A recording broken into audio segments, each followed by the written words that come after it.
Sorry Kak, nunggunya lama nggak? It's okay, enggak enjoy. Sorry Kak. Minumnya banyak biasa.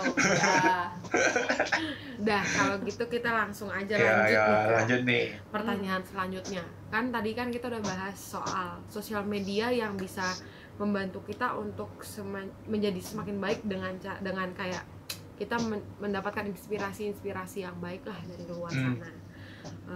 Tapi juga nggak jarang nih Kak, dari sosial media itu jadinya banyak orang yang masih memberikan komentar-komentar yang negatif. Contohnya tadi Ferdi itu loh, kan kalau misalkan mentalnya nggak kuat, coba dibilangin nanti gemuk, kan nanti sedih ya kan. Jangan gitulah, image gue jelek nih depan Karika nih. Iya kan, nggak jarang kok, bukan cuma lo doang Fer yang suka komen gitu. Iya sih. Bahkan saudara-saudara sendiri aja juga suka ngomong kayak gitu. Jadi gimana nih Kak supaya kita lebih tebal bajanya biar nggak takut. Iya, Yohanes Paulus kedua itu kan mau lewat teologi tubuh itu mempromot soal hidup baru kan ya, new life in the spirit. Artinya bahwa orang itu harus punya pengalaman hidup yang baru. Nah, salah satu buah dari hidup baru itu adalah joy, sukacita.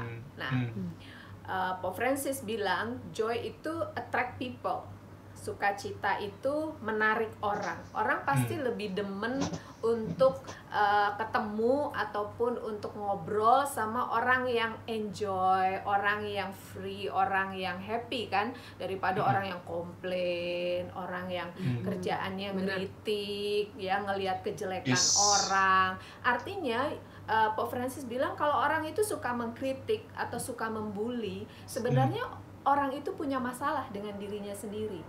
Nah, karena dia punya masalah dengan dirinya sendiri, sehingga dia mau melimpahkan ketidakpuasannya dia, ataupun entah jealous, ataupun apalah istilah teologi tubuh itu, keternodaan hati, concupiscence gitu.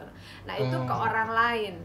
Nah, sekarang kan masalahnya gimana kalau kita tuh yang dapat kelimpahan yang kayak gitu-gitu kan? Benar. Nah, sehingga sikap kita adalah kalau kita punya joy, buah dari hidup baru, nah itu yang harus kita perlihatkan ke orang itu. Sukacita itu harus kita tularkan. Nah, artinya hal-hal yang positif. Kalau dia ngelempar ke kita kritikan ataupun bullying, kalau kita udah punya inner man, kalau manusia batin kita memang udah tertata dengan baik, maka kita bisa mengcounternya dengan attitude, ya. Lalu kemudian juga dengan ucapan kita yang positif. Karena kalau itu di counter dengan negatif, orang itu juga nggak happy, kitanya juga lebih nggak happy lagi. Apalagi kalau misalkan panah kritikan itu kita terima, lalu kemudian kita peluk erat-erat, kita bawa sampai kita tidur. Oh iya ya, gue gendut ya. Oh iya ya, gue jelek ya. Kita sayang gitu ya. Kasihan banget ya, udah hidup di dunia. Kan artinya kan di situ juga adalah pilihan kan. Teologi tubuh kan mau mengatakan kalau gue udah hidup di dunia ini dengan segala ini tubuh gue, gimana gue bisa happy. Nah, teologi tubuh kan mau kasih jalan. Jalannya yang pertama adalah rubah persepsi tadi kan ya, sesuai dengan kebenaran dari Allah, kebenaran yang gereja mau bawa kita. Lalu kemudian mulai berproses kan ke manusia batin kita, mengolah kita sampai pada hidup baru, dan kita tata sehingga kalau ada yang kayak gitu-gitu nyerang kita bisa counter tuh. Tapi counternya bukan dengan negatif attitude gitu, counternya dengan sesuatu yang lebih positif gitu, yang bisa punya pengaruh. Contoh nih, ada satu teman misalkan ditanya sama orang tuanya, kok lu belum nikah sih udah umur segini gitu. Dia bilang gitu, nanti masa kamu nggak takut nanti kalau tua gini-gini. Lalu kemudian dia kasih pengertian baik-baik gitu ke ibunya, lalu dia jelaskan dengan baik-baik. Lalu dia bilang, misalkan contohnya dia bilang, mami, emangnya mami mau kalau misalkan saya menikah tapi saya nggak happy hanya karena demi menikah tapi dengan orang yang salah, misalkan seperti itu. Nah, dengan pemahaman pengertian yang memang baik dan juga cara penyampaian yang memang tetap respect gitu sama maminya, lalu dan dia juga menunjukkan dalam hidupnya bahwa dia walaupun single tapi dia happy kan.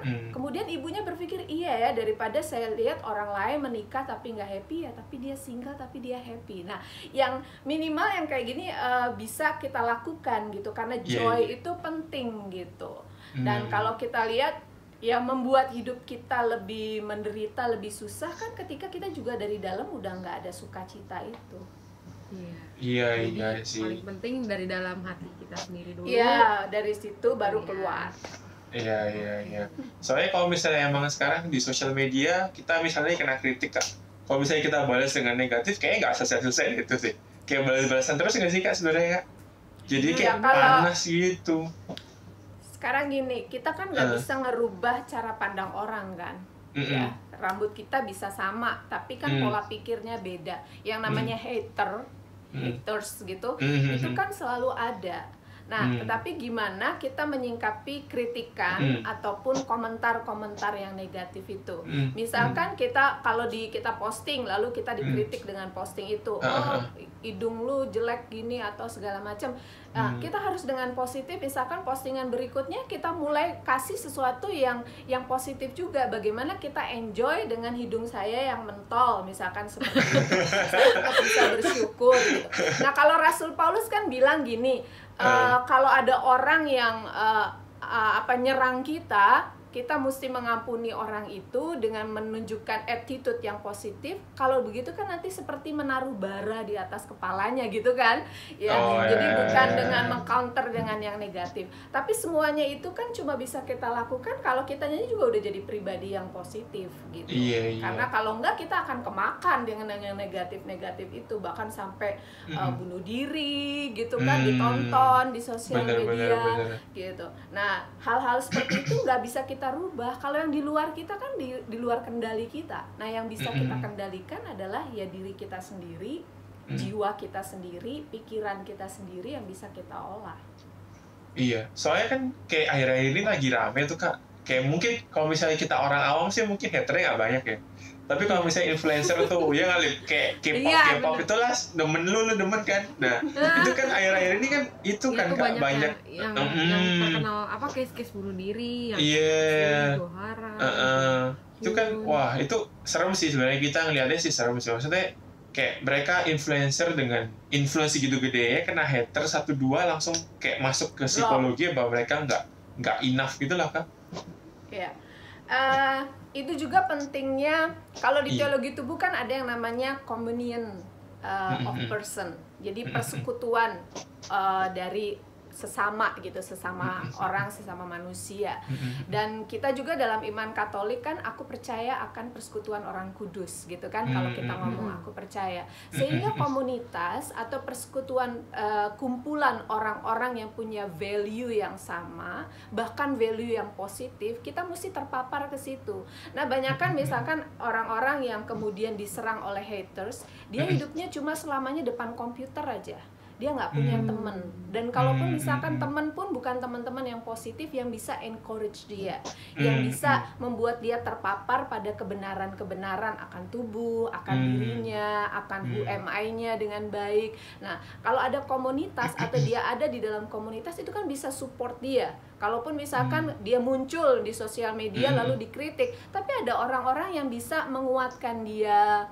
Misalkan ngajak dia doa bareng, lalu kasih juga pengaruh-pengaruh yang positif. Lu mesti percaya diri, lu nggak sendirian, lu tuh dibutuhkan di dunia ini, lu tuh dicintai. Nah, orang-orang seperti ini dia harus terpapar dengan orang-orang yang seperti itu. Jangan cuma sendirian, hidupnya cuma depan laptopnya dengan dunia internet yang liar, yang nggak tahu seperti apa. Tapi dia nggak membuat dirinya ada di dalam sebuah komunitas Katolik atau komunitas iman yang memang sehat dan orang-orang yang memang sehat gitu. Jadi berkomunitas tuh penting. Jadi ayo join Amo Radio. Promosi Untung lagi. kita ini ikut di Jadi promo. Amo Radio. Wah, untung nih kita nih. Bener. Aku lihat Instagram Iya. kalian aja keren. Instagramnya keren. Seru. Penting sih punya temen yang bisa saling mengencourage ya, karena nggak cuman kadang ketika kita mengencourage orang, ketika kita memberi pujian kepada orang, itu juga menyemangati dan menambah confidence diri sendiri, ya nggak sih Kak? Betul. Iya. Susah sih Tapi kadang komunitas kayak, yang memang base-nya on love ya. Jadi bukan cuma aktivitas, tapi yang nggak ada intimate relationship juga yang bisa share tentang kehidupan gitu kan. Kan komunitas ada macam-macam, tapi kalau lebih bagusnya supaya kita punya pusat kendalinya dari dalam tapi bukan dari luar, maka kita ada di dalam sebuah community yang memang bisa membuat kita grow secara spiritual, tetapi grow juga secara emosional gitu, yang bisa support gitu. Nah itu sih sebenarnya kayak sekarang itu nggak sih Kak, kayak kalau kita nggak hati-hati milih komunitas yang kita ada di dalam tuh kayak bahaya nggak sih Kak? Kayak aja misalnya mungkin kita sebenarnya tujuan cari komunitas untuk cari teman nih misal, tapi kalau komunitasnya bawain kita ke arah yang nggak bener, jadi kayak kemana-mana gitu nggak sih Kak? Nggak berdasarkan love yang di Karika bilang, kayak Amo Radio nih, wah kan intim nih, intim. Amo Radio itu artinya apa sih? Amo Radio artinya itu apa? Gas love, bener nggak Lib ya? Gas love ya? Bener. Harusnya bener. Iya, itu sih. Sebenarnya kan banyak ya, bahwa bahkan gereja juga mendorong anak-anak muda itu jangan hidup sendirian aja, hidup yang cuma dunia yang begitu sempit, dunia ini kan luas. Nah, carilah komunitas-komunitas, dan di dalam gereja ada banyak gitu komunitas-komunitas yang bisa support kita. Dan kita sendiri kan kalau kita tahu kita ada di komunitas yang mendorong kita untuk melakukan hal-hal yang negatif, nah biasanya Yohanes Paulus kedua mengatakan bahwa tubuh kita itu punya language ya, tubuh kita itu tahu gitu, saya ini ada di dalam lingkungan yang bisa membuat saya up atau membuat saya down gitu. Nah untuk kayak gitu ya kita harus memilih bahwa kalau saya lihat bahwa komunitasnya ini nggak sehat dan membuat saya semakin depres, minimal dia juga punya pembimbing rohani. Dia harus punya sahabat yang bisa dia cerita, dia harus punya pembimbing rohani yang dia bisa share struggle-nya, fears-nya, worry di dalam diri dia. Jangan semuanya disimpan sendiri. Ya apalagi pandemi COVID gini, semua di rumah, nggak bisa ketemu orang, dan dia nggak bisa curhat. Ini juga secara emosional bakal bikin dia menjadi stres, depresi, dan segala macam. Iya. Untung banget sih Amo Radio sih, mantap sih. Ketemu orang-orang yang keren-keren, gaul silakan. Penting itu. Amen. Oke lah. Jadi kalau misalnya dari poin-poin yang kita tadi kita bicarain sih Kak, sebenarnya kayak kita nangkepnya di kalau misalnya dipendekin nih. Jadi kalau misalnya kita di sosial media sekarang, era yang sekarang, kita harusnya itu ya, kalau misalnya ada orang yang mengarahin kritik ke kita harus tanggepin dia dengan hal yang positif nih, ya kan? Kayak siapa sih Santo Paulus ya bilang ya, kalau kita balasnya positif itu malah menaruh bara api di atas kepala mereka ya, bener kayak dia. Terus kita harus join community ya, teman-teman. Jadi komunitas penting, komunitas Amo Radio, jangan lupa. Karena gereja juga kan komunitas. Gereja itu kan memang didirikan oleh Roh Kudus, kumpulan dari orang-orang yang punya pengalaman dan iman yang sama. Bener sih.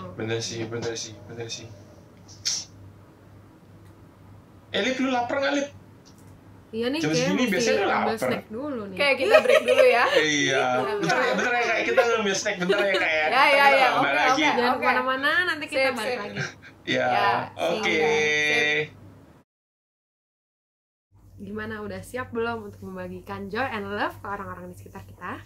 Kalau masih ada pertanyaan, taruh aja di link di bawah ini, atau komen, atau cek juga di Instagram Amo Radio. Jangan lupa like, subscribe, and comment YouTube dan Instagram account Amo Radio.